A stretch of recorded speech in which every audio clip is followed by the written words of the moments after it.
పనిచేస్తున్నప్పుడు మాకు లెటర్స్ వచ్చేటి మీరు తెలంగాణ ఉద్యమంలో పనిచేస్తున్నప్పుడు కింగ్ కోబ్రాలు, గ్రీన్ టైగర్స్, ఓకే విన్నా నేను పేర్లు, గ్రీన్ హంటర్స్, కోబ్రా దళాలు అన్నీ. అవును, కోబ్రా దళాలు అంటే ప్రజా ఉద్యమాల్లో పౌర హక్కుల నాయకులు చాలామందిని డైరెక్ట్ ఎన్కౌంటర్ చేస్తే, పోలీసులు ఎన్కౌంటర్ చేస్తే కష్టం అని చెప్పి ఈ కోబ్రా కింద వీళ్ళతో చంపించేటోళ్ళు. అదేవిధంగా పురుషోత్తం అని మా ఫ్రెండ్ లాయర్ ఉండే, ఆయన దిల్సుఖ్నగర్లో చంపించారు. ఇవన్నిటికీ ఎవరంటే నయీం లాంటి ఒక గ్యాంగ్ని పెట్టుకొని ఇప్పుడు ప్రభుత్వం ఏదైనా చేయాలంటే లీగల్గా చేయాలి, లేదు ఎవడన్నా దొంగల ముఠా నాయకుడు అంతా కూడా వస్తే ఇల్లీగల్గా చంపాలి. ఈ ఎక్స్ట్రా ఇల్లీగల్ యాక్టివిటీ నయీం అనే గ్యాంగ్ వచ్చినాక ఏమైందంటే పోలీస్ ఆఫీసర్సే వాళ్ళు చేయలేని పనులు వాళ్ళ చేతిలోకి మట్టండకుండా నయీం లాంటి కిరాయి అంతకుల ముఠాతోటి చేయించారు. అది ఓపెన్ సీక్రెట్. మా బెల్లి లలితక్కని అట్లే చంపారు, పురుషోత్తం గారిని అట్లే చంపారు, ఆజం అలీని అట్లే చంపారు. దాదాపు 17 మర్డర్లు చేశారు నయీం గ్యాంగ్. పౌర హక్కుల నాయకుల్ని, సంఘాల నాయకుల్ని. ప్రభుత్వం అంటే మాకేం తెలియదు అంటారు. ఈవెన్ గద్దర్ గారి మీద కాల్పులు జరిపింది కూడా ఇప్పటివరకు ఎవరనే చెప్పరు. అంటే రాజ్యాంగబద్ధంగా ఏర్పాటైన వ్యవస్థ లీగల్గా నడవాల్సిన ప్రభుత్వాలు ఇల్లీగల్ పనులు చేసినాయని చెప్పి మనం ఆరోపించడం. నయీం అనేటోడు ఎందుకు అంత పెద్దగా అయిపోయాడు, ఒక సూపర్ మ్యాన్ లాగా, ఒక మాఫియా లాగా ఏంటంటే ప్రభుత్వం సపోర్ట్ ఉండబట్టే. సేమ్ ఇప్పుడు గతంలో ప్రభుత్వాలు ఇచ్చిన జీవోలు, ఇచ్చిన ఆర్డర్స్ అన్ని పక్కకు పెట్టి ఇప్పుడు కొత్త వ్యవస్థ సూపర్ మ్యాన్ ఇమేజ్ వచ్చింది. ఇప్పుడు రేవంత్ రెడ్డి గారు ముఖ్యమంత్రి పదవిలో ఉన్నాడంటే హీఈస్ కౌన్సిల్ ఆఫ్ మినిస్టర్స్. మిగతా మినిస్టర్స్కి ఏ విధంగా అధికారాలు ఉన్నాయి, ఈయనకు కూడా అదే అధికారాలు ఉన్నాయి రాజ్యాంగబద్ధంగా. He is only custodian. ఇది ప్రజాస్వామ్య వ్యవస్థ, రాజ్యాంగబద్ధ పాలన. లెజిస్లేటివ్ చట్టం చేస్తే ఆ చట్టాన్ని అమలు చేయాల్సిన బాధ్యత ఎగ్జిక్యూటివ్ది. ఆ చట్టంలో ఏమైనా తప్పులు చేస్తే జ్యుడిషియరీ మానిటరింగ్ చేస్తుంది. ఫోర్త్ ఎస్టేట్ ప్రెస్ మంచి చెడుని విశ్లేషిస్తుంది. ఈ వ్యవస్థలన్నీ పక్కకు పెట్టి అప్పటికప్పుడు ఒక ఐపీఎస్ ఆఫీసర్ని తీసుకొచ్చి గతంలో జరిగినవన్నీ తూచ్ అని చెప్పి చేసారు. సంకల్పం మంచిదే, ఉద్దేశం మంచిదే, నీ గమ్యము గమనము.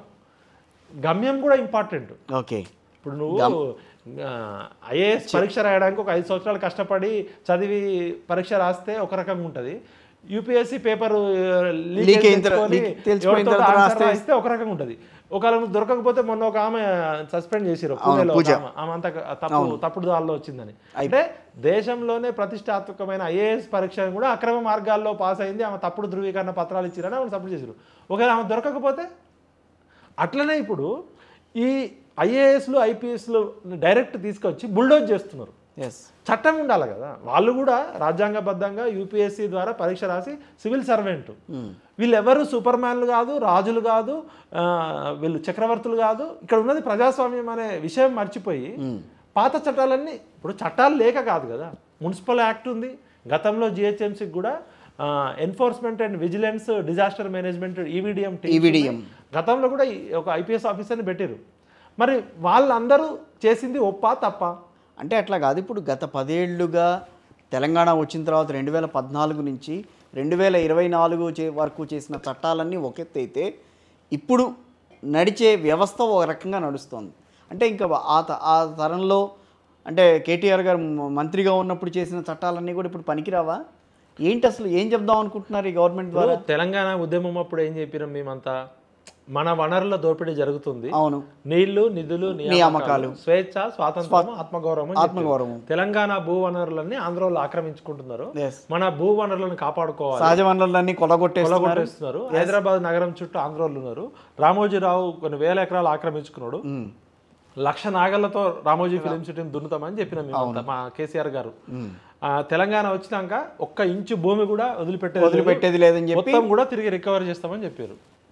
అబ్బో అప్పటిదాకంటే సమైక్యాంధ్ర పాలకులు. అప్పుడు మా ఇంట్లో నీళ్ళు రాకపోయినా ఆంధ్రోళ్ళ కారణమే, మాకు జాబ్ రాకపోయినా ఆంధ్రోళ్ళ, మా చెల్లి పెళ్లి కాకపోయినా ఆంధ్రోళ్ళ కారణం. అప్పుడు అంటే విశాల అందరిని తిట్టాం ఆంధ్రోళ్ళు. మరి తెలంగాణ వచ్చినాక మరి ఈ 10 ఏళ్లలో తెలంగాణ భూములు ఫస్ట్ రామోజీ ఫిలిం సిటీ 1,00,000 నాగళ్లతో దున్నారా లేదా? మరి రామోజీ ఫిలిం సిటీలో కూడా చెరువులు ఉన్నాయి. ఆ చెరువులు మరి అప్పుడు అక్రమం అని చెప్పినాయి, ఇప్పుడు సక్రమం ఎట్లయినాయి? సెకండ్, అయ్యప్ప సొసైటీ దగ్గరికి ఇదే బుల్డోజర్లు పోయినాయి ఫస్ట్ కేసీఆర్ గారు స్వర్ణయుగంలో. మరి అయ్యప్ప సొసైటీ భూములు మరి అన్ని లీగల్ అయిపోయినాయా? అదేవిధంగా నాగార్జున కన్వెన్షన్ దగ్గరికి అప్పుడు కూడా బుల్డోజర్లు పోయి ఆగినాయి. తర్వాత ఏమైందో అందరికీ తెలుసు. మరి అదేవిధంగా మియాపూర్ ల్యాండ్స్ ఏమైనాయి, రైట్? నయీం కేసు ఏమైంది, అదేవిధంగా డ్రగ్స్ కేసు ఏమైంది? ఇట్లా 10 ఏళ్లలో మనము బంగారు తెలంగాణలో బంగారు బతుకులు అనుకుంటే బతుకులు ఆగమయ్యి రోడ్ల మీద పడ్డాయి. ఆఖరికి కేసీఆర్ గారి పాలన వద్దని చెప్పి అప్పుడు బంగారు స్వర్ణయుగం అయిపోయి ఇప్పుడు వజ్రాల తెలంగాణ ప్రజా తెలంగాణ వచ్చింది. ఈ వచ్చిన 8 నెలల్లో గవర్నమెంట్ ప్రయారిటీస్ ఫస్ట్ ఏంటి అసలు? ఇప్పుడు కేసీఆర్ గారు నిరుద్యోగుల్ని మోసం చేసిండు, నిరుద్యోగులకి న్యాయబద్ధంగా ధర్మబద్ధంగా చట్టబద్ధంగా రావాల్సిన ఉద్యోగాలు ఇవ్వలేదని చెప్పి నిరుద్యోగులు సోషల్ మీడియా ప్లస్ చదువుకున్న వాళ్ళందరూ కూడా ఇది నియంతృత్వ పాలన అయిపోయింది, అహంకారం ఎక్కువైంది, బాధ్యత లేకుండా కుటుంబ పాలన అయిందని చెప్పి ప్రజాపాలన తెచ్చుకున్నాం. కేసీఆర్ గారి మీద వ్యతిరేకతతోటి కేసీఆర్ని దింపాలనే కసితో అందరం పౌర సమాజం అంతా పనిచేసినే వచ్చారు. మరి కేసీఆర్ మీద వ్యతిరేకతతో వచ్చిన కాంగ్రెస్ పార్టీ రేవంత్ రెడ్డి గారు ముఖ్యమంత్రి అయ్యారు అదృష్టవశాత్తు. ఇప్పుడు ఆయన వచ్చి రాగానే ఫస్ట్ ఏమైంది? Phone tapping case. Phone tapping case దాదాపు 3 నెలలు ఏ పేపర్ చూసినా కూడా మొత్తం ఫోన్ ట్యాపింగ్ అన్నారు. ప్రపంచంలోనే ఫోన్ ట్యాపింగ్ ఇంత అరాచకంగా చేస్తారా అని చెప్పి అందరూ ఆశ్చర్యపోయారు. హైకోర్టు జడ్జీలు, సుప్రీంకోర్టు జడ్జీలు, కేంద్ర హోం మంత్రుల ఫోన్లు కూడా ట్యాపింగ్ చేసిన విషయాలు పెట్టుకోవాలి. మరి ఫోన్ ట్యాపింగ్ జరిగింది అనేది మనకు అర్థమైంది దీన్ని బట్టి. మరి ఫోన్ ట్యాపింగ్ చేసింది ఎవరు, చేయించింది ఎవరు, మరి దానిలో బాధ్యులు ఎవరు, దానికి శిక్ష ఏమైనా పడుతున్నాయా? ఆ కేసు ఎంతవరకు వచ్చింది? ఫోన్ ట్యాపింగ్ అడావుడు అయిపోయాక 1-2 నెలలు కాళేశ్వరంలో మేడిగడ్డ అన్నారు. మేడిగడ్డ కుంగిందని చెప్పి ఎటు చూసినా మేడిగడ్డ చుట్టే తిరిగింది. మళ్ళీ కాళేశ్వరం అనేది మొత్తం ప్రాజెక్ట్ లో ఓన్లీ మేడిగడ్డ, అన్నారము, సుందిల్లా, మెగా కృష్ణారెడ్డి పంపుల వైపు అటువైపు పోలే, ఓన్లీ మేడిగడ్డ దగ్గర తిరిగారు. అదొక 2 నెలలు నెరేటివ్ నడిపారు. ఆ 2 అయిపోయినాక గొర్రెల స్కామ్ లో దొంగల్ని పట్టుకుంటామన్నారు. మరి గొర్రెలు ఎవరు, ఆ గొర్రెలు ఎవరున్నారు, ఆ తోడేళ్ళు ఎవరు? ఇప్పుడు గొర్రెల్ని మేకల్ని తినే తోడేళ్ళు ఎవరు? వాళ్ళు చిన్న వాళ్ళు అది ఆ స్కామ్ ఏమైంది? ఇదన్నీ అయిపోయినాక విద్యుత్ స్కామ్ పట్టుకొచ్చారు. మొత్తం కొన్ని వేల కోట్ల విధ్వంసం జరిగింది, మొత్తం వ్యవస్థలన్నీ అయిపోయినాయి. అది భద్రాద్రి, యాదాద్రి, ఛత్తీస్గఢ్తో ఒప్పందం అని చెప్పి అది కొన్ని రోజులు దాంట్లో సోమేష్ కుమార్ గారు కూడా ఉన్నారని చెప్పి ఆయన మీద మొత్తం అందరూ.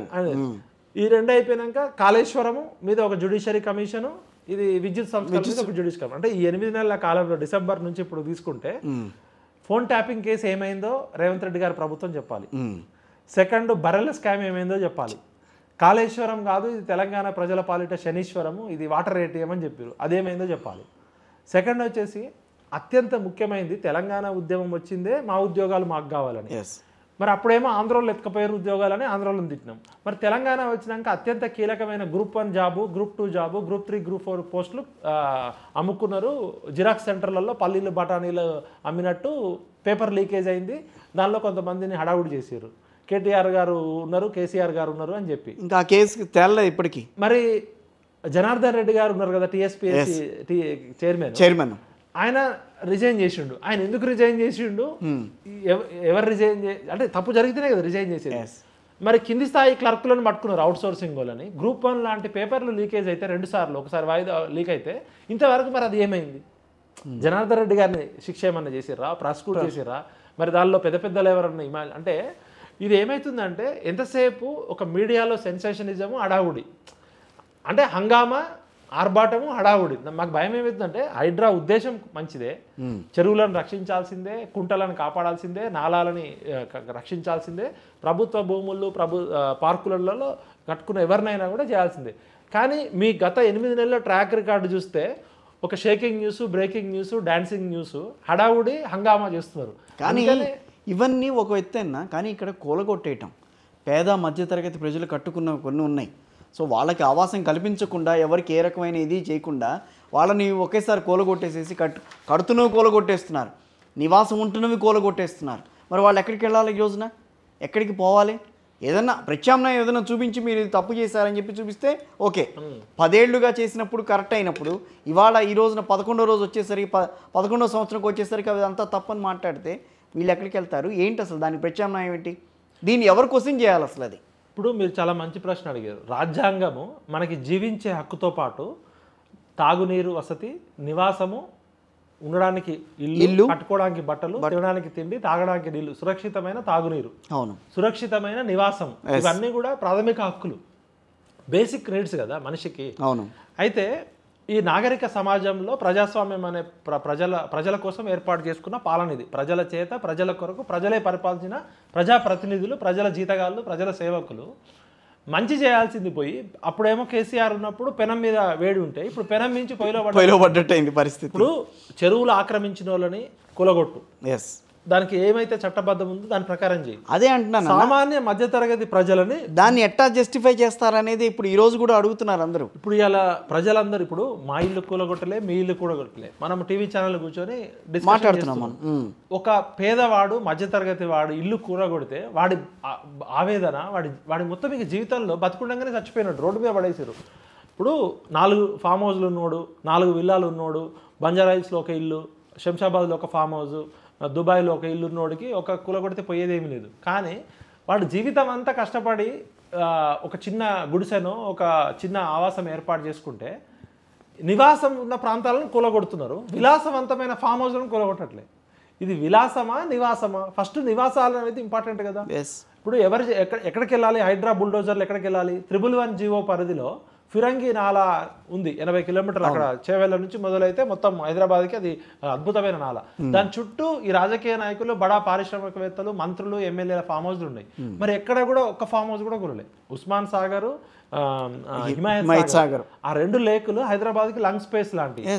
ఆ 2 చెరువులు పెద్ద పెద్దవి ఒకప్పుడు హైదరాబాద్కి తాగునీటికి వసతికి ఉన్నాయి, ఇవాళ మొత్తం పొల్యూట్ అయిపోయింది. మరి అక్కడికి వెళ్ళాల్సిన హైడ్రా బుల్డోజర్లు అక్కడికి వెళ్ళట్లే. అక్కడికి వచ్చేసరికి టెక్నికల్ రీజన్స్ చెప్తున్నారు, మాకు 111 జీవో పరిధిలో లేదు, లేకపోతే అది FTA లో లేదు, ఇది బఫర్లో లేదు, అది అని చెప్పి. అసలు ఇప్పుడు అవసరమే లేదని చెప్పి మాట్లాడుతున్నారు. ఇప్పుడు కృష్ణా నుండి గోదావరి నీళ్ళు వచ్చిన తర్వాత అసలు ఆ సాగర్లు అలవాటు వాటికి సంబంధించి ఆ చెరువులు అవసరం లేదని చెప్పి మాట్లాడుతున్నారు ఇవాళ. అది ఎంత అవివేకం అంటే, పూర్వపు నిజాం కాలం రాజులు మోక్షగుండం విశ్వేశ్వరయ్య గారిని పిలిపించి హైదరాబాద్కి వరదలు వచ్చినప్పుడు చాలా అద్భుతంగా హైదరాబాద్ వాటర్ పడితేనే చాలా అందరూ హైదరాబాద్ నీళ్లు పడ్డాయి అంటారు, గండిపేట నీళ్లు పడ్డారు అంటారు. అట్లాంటిది ఉస్మాన్ సాగర్ని, హిమాయత్ సాగర్ని ఇంకా ప్రొటెక్ట్ చేసుకోవాల్సింది పోయి మనం పనికిరాని మురికి కూపాలుగా మార్చింది ఎవరు? ఈ ప్రభుత్వాలే కదా. ఇవి అయిపోయాక, ఈ 2 అయిపోయాక మంజీరా నీళ్లు, సింగూరు జలాలు, మంజీరా నది అయిపోయింది. ఇది కృష్ణానది పరివాహక ప్రాంతంలో ఉన్న దానికి గోదావరి నుంచి కాస్ట్ ఎక్కువ ఖర్చు పెట్టి, లక్షల కోట్లు ఖర్చు పెట్టి అక్కడ నుంచి తీసుకొచ్చిన నీళ్లు, ఆ నీళ్ళను కూడా 40 to 50% వాడుకోవట్లేదు, మళ్ళీ మూసిలో వదిలేస్తున్నారు. ఇప్పుడు నీళ్ళని పంపింగ్ చేయడము అనేది పెద్ద ప్రాజెక్టు, లక్షల కోట్ల ప్రాజెక్టు. వచ్చినాక ఆ నీళ్లు రిజర్వాయర్స్ నుంచి మళ్ళీ మన ఇంటికి రావాలి కదా నల్లాల ద్వారా. డిస్ట్రిబ్యూషన్ సిస్టమ్ లేదు. అంటే ఒకటేమో పూర్వంలో ఉన్న చెరువులను మనం కాపాడుకోలేకపోయినాం. లేక్ సిటీ అంటారు కదా దీన్ని, లేక్స్ అండ్ రాక్ సిటీ అంటారు హైదరాబాద్లో. ఒకప్పుడు 3000 చెరువులు ఉన్నాయి, ఇవాళ దాదాపు 250 చెరువులకు వచ్చేసింది. అంటే మనము ఎటువైపు అడుగులేస్తున్నాయి ఈ ప్రభుత్వాలు? ప్రజలు ఆలోచించాలి. చాలా దేశాలలో సహజ వనరులని లేని పరిరక్షించుకునే ఇజ్రాయిల్ లాంటి దేశాల్లో నీళ్లు లేకపోయినా కూడా వాళ్ళు రకరకాల టెక్నాలజీని వాడుకొని వ్యవసాయం చేస్తుంటే మనం సహజ వనరులని విధ్వంసం చేస్తున్నాం. ఇప్పుడు ఒక అమ్మాయిని రేప్ చేస్తేనో, గ్యాంగ్ రేప్ చేస్తేనో ఉరిశిక్ష చేయాలంటున్నాం, అది కరెక్టే. మరి చెరువుని, ప్రకృతిని చెరబట్టారు కదా, చెరువుని చెరబట్టిన వాళ్ళని ఏం చేయాలి? మరి వాళ్ళకి పర్మిషన్లు ఇచ్చిన IAS ఆఫీసర్లు ఏం చేయాలి? ఆ పర్మిషన్లు ఇవ్వమని చెప్పిన మంత్రులను ఏం చేయాలి? ఈ అంత వ్యవస్థకైన ముఖ్యమంత్రులు ఏం చేయాలి? గతంలో ఇది ఒక్కరితో స్టార్ట్ కాలే కదా. ఇప్పుడు హైడ్రా అనేది ఇవాళ పేరు పెట్టిరు, గతంలో GHMCలో ఉన్న ఆఫీసర్స్ అంతా ఏం చేసిరు? మున్సిపల్ అడ్మినిస్ట్రేషన్ డిపార్ట్మెంట్ అంతా కొలాప్స్ అయిందా? ఇప్పుడు ఇవాళ హైదరాబాద్ గురించి మాట్లాడుతున్నాం. నిన్నగాక మొన్న మా ఖమ్మంలో అసలు ఎప్పుడు ఖమ్మం మొత్తం వరద వచ్చేసి మొత్తం అది సముద్రాన్ని తలపించింది. మరి ఖమ్మం అట్లే ఉంది, మొన్న లాస్ట్ ఇయర్ వర్షాలకి వరంగల్ అట్లే ఉంది. అంటే నాగరిక సమాజంలో అర్బన్ డెవలప్మెంట్, ఇన్ఫ్రాస్ట్రక్చర్ అనేది బయట వెస్టర్న్ కంట్రీస్లో చాలా అడ్వాన్స్డ్ సబ్జెక్ట్స్ ఉన్నాయి. వీళ్ళంతా UPSC పాస్ అయిన సివిల్ సర్వెంట్సే కదా. ఇప్పుడు ఇవాళ ఒక పార్టీ అధికారంలో ఉంటుంది, రేపు ఇంకో పార్టీ అధికారంలో పోతుంది. ప్రభుత్వం అయితే పర్మనెంట్ కదా, నువ్వు రాజముద్ర వేసిన పర్మనెంట్ కదా. నీవు ఇచ్చిన చట్టాలనే నువ్వు గౌరవించకపోతే మరి ప్రజలు ఎందుకు గౌరవించాలి? ఇప్పుడు గతంలో ప్రభుత్వాలు ఇచ్చిన చట్టాలు ఏవి ఇప్పుడు పనికి రావా? మరి అయితే అంటే రెడ్ వచ్చే మొదలయ్యి అన్నట్టు కొత్త ఒక వింత పాత కొరత, అంటే పాత చట్టాలన్నీ పనికిరావు. మరి అట్లాంటప్పుడు ఇప్పుడు ఏం చేయాలి? నేను ఒక రిక్వెస్ట్ చేస్తున్నాను రేవంత్ అన్నకి. ఇప్పుడు హైదరాబాద్ చుట్టూ కొన్ని వందల మందికి ఫామ్ హౌస్లు ఉన్నాయి. ఒక్కొక్క ఫామ్ హౌస్ 5 ఎకరాల నుంచి 10 ఎకరాలు 20 ఎకరాలు ఉన్నాయి. ఒక్కొక్క మంత్రి ఫామ్ హౌస్లో ఒక 1000 మంది నుంచి 10,000 మంది ఉండొచ్చు, అంత పెద్దగా ఉన్నాయి వాళ్ళకి. ఒక మంత్రి ఫామ్ హౌస్ అయితే ఎయిర్పోర్ట్లో చిన్నపాటి ఒక సగం టర్మినల్ అంత ఉంది. అది బయట నుంచి చూస్తుంటేనే అంత పెద్దగా ఉండేది, దూరం నుంచి చూస్తుంటేనే. మరి ఇప్పుడు ఎవరెవరైతే పేద ప్రజలు, మధ్యతరగతి ప్రజలు, వాళ్ళకి అన్ని రకాల పర్మిషన్స్ ఉన్నప్పటికీ కూడా తెలుసో తెలియకో మీ ప్రభుత్వ వైఫల్యం వల్ల, అది ప్రజల వైఫల్యం కాదు, ప్రభుత్వాల వైఫల్యమే. చెరువులో FTLలో బఫర్ జోన్లో పర్మిషన్స్ ఇచ్చారంటే ప్రభుత్వ వైఫల్యం. మరి మీరు చేసిన తప్పుకు మీరు ఏం చేయాలంటే ఫస్ట్ వీళ్ళందరినీ అక్కడ అకామిడేట్ చేయాలి. ఇప్పుడు నువ్వు రాత్రికి రాత్రి వచ్చి వర్షం పడుతుంటే కులగొట్టి వెళ్ళిపోయాను. అవును. నాగార్జునకి ఇన్కన్వెన్షన్ కులగొడితే పోయే నష్టం ఏం లేదు, ఆయనకు ఇంట్రికతో సమానం ఆయనకున్న ఆస్తులలో. కానీ ఒక మధ్యతరగతి సామాన్య పేద ప్రజలకి వాళ్ళ జీవితం అంతా గూడుకు పోయినప్పుడు వాళ్ళు రోడ్డు మీద ఉన్నారు చాలామంది. ఫస్ట్ రేవంత్ అన్న చేయాల్సిన పని ఏంటంటే ఈ మానవత్వంతో ఫస్ట్ ఎవరెవరికైతే ఈ జూబ్లీ హిల్స్, బంజారా హిల్స్ పెద్ద పెద్ద బిల్డింగ్లు ఉన్నాయి కదా, మంత్రులై, ఎమ్మెల్యేలై, ఒక్కొక్కడికి 4-5 ఇల్లులు ఉన్నాయి, ఒక్కొక్కడికి 4-5 ఫామ్ హౌస్లు ఉన్నాయి, గెస్ట్ హౌస్లు ఉన్నాయి. గెస్ట్ హౌస్లు, ఫామ్ హౌస్లు అన్నింటిలో పేద ప్రజలను తీసుకుపోవాలి. ఫస్ట్ తీసుకుపోయి అంటే ఇప్పుడు మానవత్వం ఇంపార్టెంట్ కదా. ప్రభుత్వం ఒక్కళ్ళకి నష్టం జరిగి, ముఖ్యమంత్రి అంటే 4 కోట్ల మంది ప్రజలకు కష్టం వస్తే తండ్రిలా అంటాడు కదా. ఇప్పుడు రేవంత్ రెడ్డి ఒక బలిసిన వాళ్ళ కోసమే కాదు కదా, పేద ప్రజల కోసమే కదా, ప్రజాపాలన కదా, ఇది ఇందిరమ్మ పాలన కదా. మరి ఫస్ట్ ప్రజాపాలన అంటే ఏం చేయాలి? ఏ పేదవాడు కూడా గూడు లేకుండా నీ బుల్డోజర్ పోయి కూలగొట్టడం వల్ల వాడు రోడ్డు మీద ఉండకూడదు. ఫస్ట్ వాడికి ఇమీడియట్గా నివాస సౌకర్యం కల్పించాలి, రిహాబిలిటేషన్ అండ్ కంపెన్సేషన్ ఇవ్వాలి. ఇప్పుడు ఎందుకంటే భూమి పోతే భూమి ఇస్తున్నావు కదా వేరే దగ్గర, నువ్వు ఒక ఫ్యాక్టరీ కోసమో ఒక ప్రాజెక్ట్ కోసమో వాళ్ళ భూమి తీసుకుంటే మార్కెట్ రేట్ ప్రకారం భూమి ఇస్తున్నావు, డబ్బులు ఇస్తున్నావు, నష్టపరిహారం చెల్లిస్తున్నావు, భూమి ఇస్తున్నావు. నువ్వు ఇచ్చిన లీగల్ డిపార్ట్మెంటు, నీ డిపార్ట్మెంట్స్ అన్ని తప్పు చేస్తే వాడెందుకు సఫర్ కావాలి ఒక కామన్ మ్యాను?